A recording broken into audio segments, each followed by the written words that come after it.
Before I get started, I'd like to ask, is there anyone here who has not seen me perform before? If you could please raise your hand. Oh my goodness, where have you been? All right. I'm going to introduce myself with a short story, and I'm from the Lummi Reservation, Indian Reservation up near Bellingham, Washington. And in our tradition, a short story is less than 3 days long. And it goes like this. A long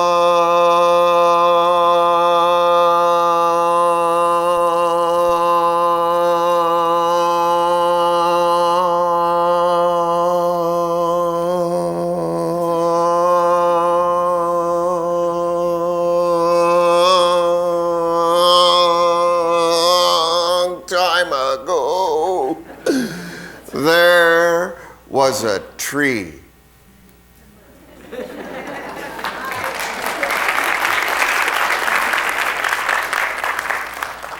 A big tree.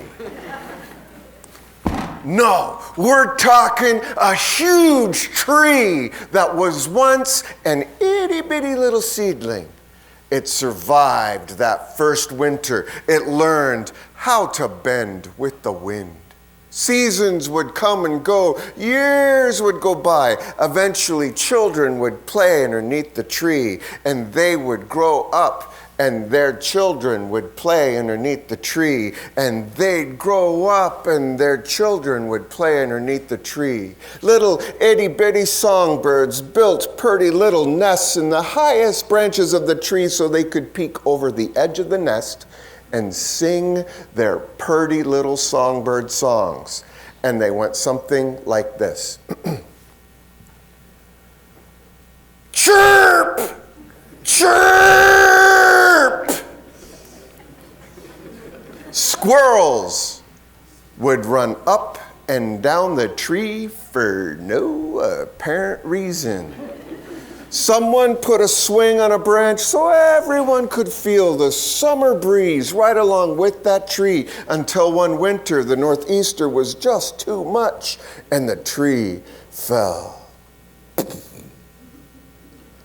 A woman walked by. Her name is Dorothy Smith. She looked at that tree and she said, "You know, I think there's a violin inside that tree." So with her magic hands, she reached inside and she pulled out a violin, because that is what she was created to be, a violin maker. She made violins to be played at sacred moments and special places like this. What makes this a sacred moment? What makes this a special place? It's your choice and my choice. For how could I hope for a sacred life if I can't hold a single moment as sacred? How can I love all of creation if I forget about the trees all around us, holding the sky up for us? Now, the rest of that tree, it made toilet paper.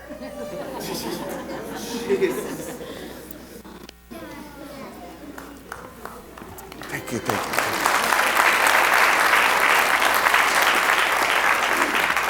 This is the tree that Dorothy Smith found for you and for me. If you look at it closely, there are lines in the grain of the wood.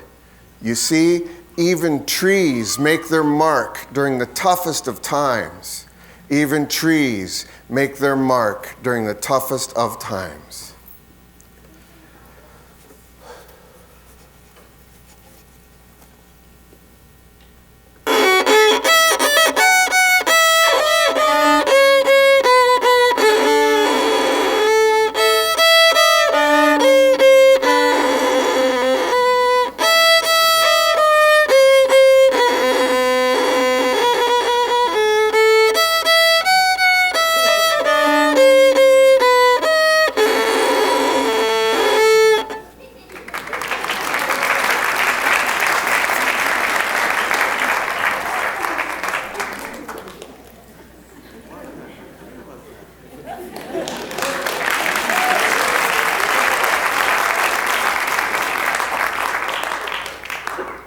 That's what I sounded like when I first started. My foster parents, they were like, son, please practice. Practice, practice, practice. Just don't practice while we are home. I tell this story because I believe that honor is in the spirit of a complete communication, the whole story. Not just a story that's told from the beginning until the end, but rather a story that's told from a diversity of perspective. My name is Richard Marshall, but that is just my name. I use that name if I owe you money. Who I am, my identity, my Indian name, is Swil. Can you say Swil? No, you got to say it with the cheesy smile on your face, like Swil. Let's try that. Perfect. That's my Indian name. Now, some would say that I'm part Nooksack, part Upper Skagit, part Samish, part Swinomish, even part Snoqualmie. I don't know what part of me is which. I guess that means that I am everyone I am, not part anyone. Like in the spirit of we the people, we are everyone we are, not part anyone. We are all of our stories, told and untold. We're all of our mistakes, and we are every single one of our victories, no matter how small. This is a piece I wrote, inspired by a gathering in 1983 at the University of Lethbridge. Lummi elders and Native elders from all across the country, they met there to address abuse, substance abuse and otherwise. And they concluded the hurt of one is the hurt of all, and the honor of one is the honor of all. When I first heard that phrase, it occurred to me, what if? What if I honor the skills, gifts, talents that got me through the most difficult times? Maybe I might inspire someone else to do the same. And so on, and so on, and so on. It's that simple. Your honor inspires others to honor themselves. This is a piece I wrote called The Honor of All.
This is my hand drum.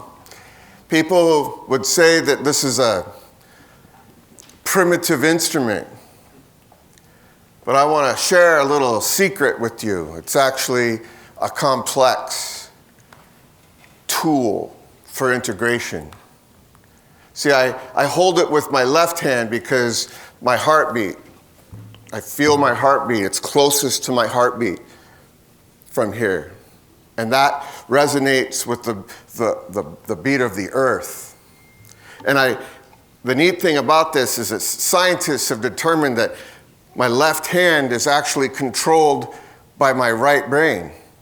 And then my right brain is controlled, my right hand is controlled by my left brain.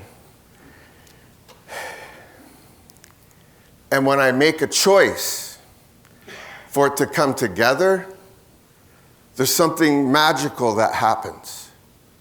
My frontal vortex, all the way down through my entire nervous system, starts to get excited about the potential of them coming together. It's a tool for integration.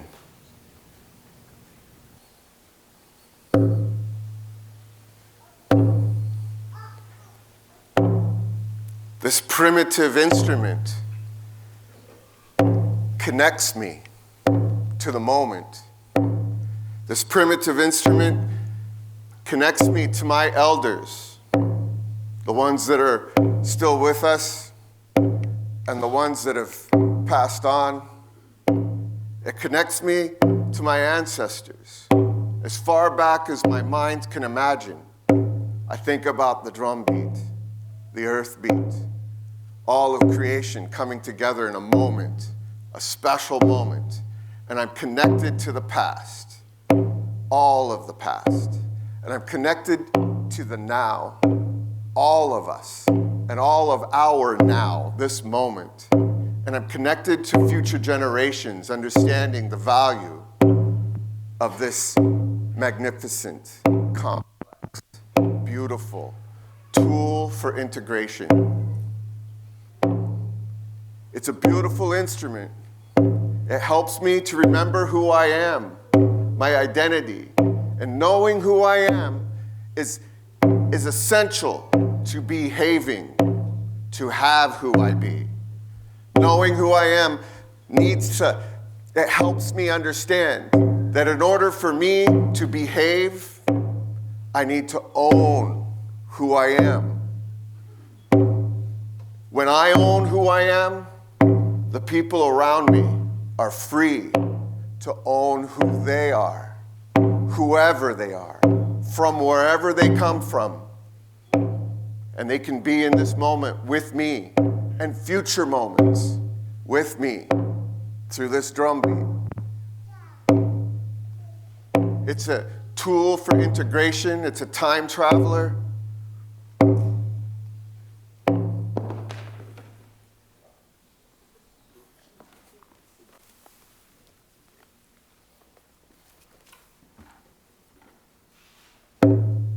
It also is a remembrance of resilience.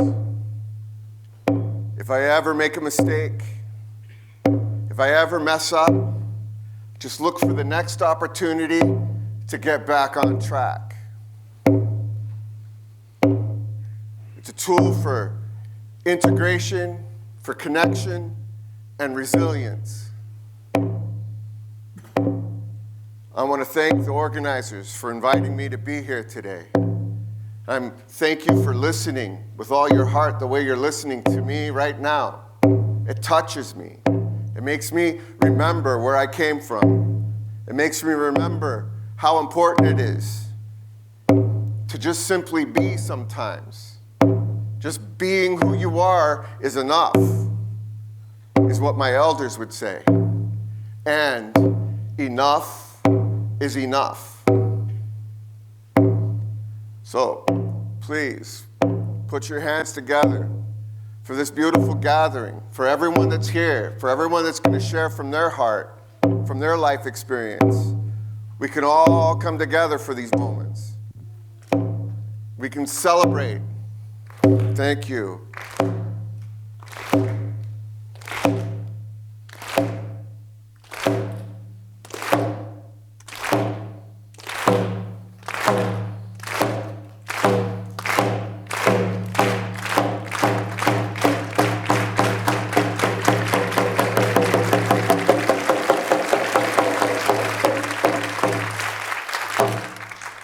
Thank you.